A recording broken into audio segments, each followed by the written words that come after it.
নম্বর word থেকে 7-8 পৌরসভার 7 নম্বর এবং 8 নম্বর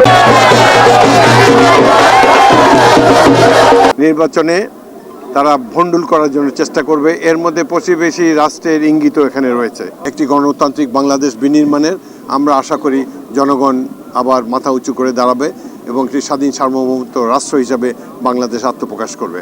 একটি বিশেষ মহল শান্তিপূর্ণ নির্বাচন চায় না, বিশেষ করে যারা মনে করে জনগণের ভোটে তাদের নির্বাচিত হওয়ার সরকার গঠন করার সুযোগ নাই।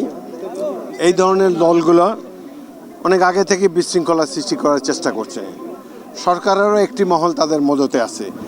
মূলত গণতন্ত্র তারা চায় না, জীবনে কোনোদিন 10-12টার বেশি আসন পায় নাই। আগামী নির্বাচনেও তাদের ক্ষমতা যাওয়ার সম্ভাবনা নাই। এটা উপলব্ধি করেই তারা নির্বাচন পণ্ড করার জন্যে দুই একটি বাহিনীর সহায়তা নিয়ে, সন্ত্রাসী বাহিনী নিয়ে অনেক অচেনা লোক এখন দেখা যাচ্ছে বিভিন্ন এলাকাতে, অচেনা ফেস দেখতে পাচ্ছি।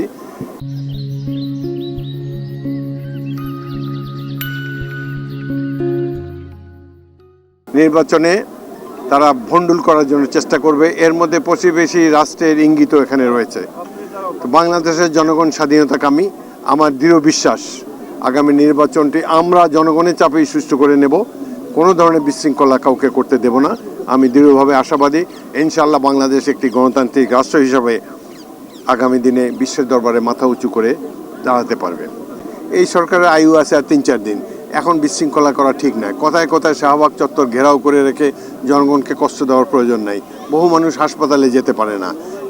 তাছাড়া আরেক দু একটি বিষয় আমরা লক্ষ্য করেছি, বর্তমান সরকার কিছু চুক্তি করতে চায়। যাদের আয়ু আছে আর 1 সপ্তাহ, তাদের এইভাবে দীর্ঘমেয়াদী চুক্তি করা তো তাদের পক্ষে শোভনীয় নয়। নির্বাচিত সরকার যেই আসুক তারা এই সমস্ত চুক্তি করবে, প্রয়োজন হলে চুক্তি করবে না। বিমান কেনা এবং নানান ধরনের বিষয়ে তাদের এই যে তৎপরতা, এটিকে জনগণ ভালো চোখে দেখছে না।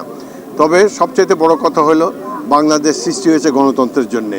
মহান মুক্তিযুদ্ধে আমরা সবাই অংশ নিয়েছি এটি গণতান্ত্রিক বাংলাদেশ পাবো বলে।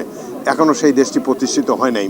আগামী নির্বাচনে আবার জনগণের জন্য সুযোগ এসেছে একটি গণতান্ত্রিক বাংলাদেশ বিনির্মাণের।